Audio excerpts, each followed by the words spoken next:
The thing about beans is once they're ready, they're ready. You've got to pick all the ripe ones, not just the ones that you need for dinner tonight. Hi, Getty from GettyStewart.com here, and my beans are ready, and I've got way more than I can use in the next couple of days, so it's time to harvest them and freeze them. And there are two things you need to get right. Number one is knowing when to pick them, and number two is how to prep them so they taste good this winter. But before you start plucking, let's talk about what to look for. Pick green beans in the morning when they are firm, crisp, and pencil width. Get them before the seeds form a noticeable bulge inside. Once those seeds form fully, they become a little more tough. Immature beans will be very bendy, while ideal beans will have a nice snap. For best flavor, wait to pick wax or yellow beans until they have turned completely pale yellow.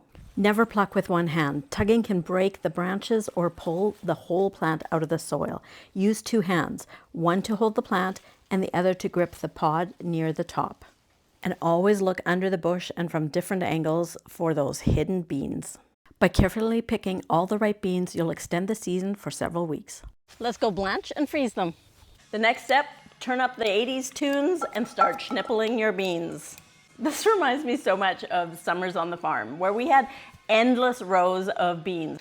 The only fun part about that chore was listening for our favorite song on the radio and then hitting play and record to create our own mixtape. Today, I have way fewer beans, and I'm just taking the top and tail off my beans. Of course, you don't need to take the tail, but that's how I've always done it. Whether you want to freeze whole beans, cut beans, or French beans is totally up to you. I usually do cut beans and whole beans. Once trimmed and cut, give them a good wash and save that water for your plants. We're ready to do some blanching. The water is boiling. I'm going to add the beans, wait for the water to return to the boil, then set my timer for 3 minutes. Here's my setup. Big pot of water, ice water bath, scoop and extra beans for more blanching, colander, cloth for drying, and tray for flash freezing. When the timer goes, I act quickly and get those beans into an ice water bath to stop the cooking.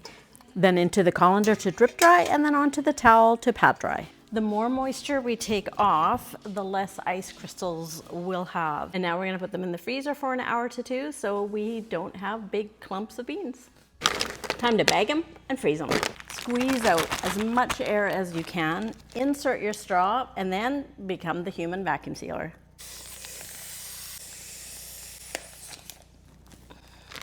There, pretty good.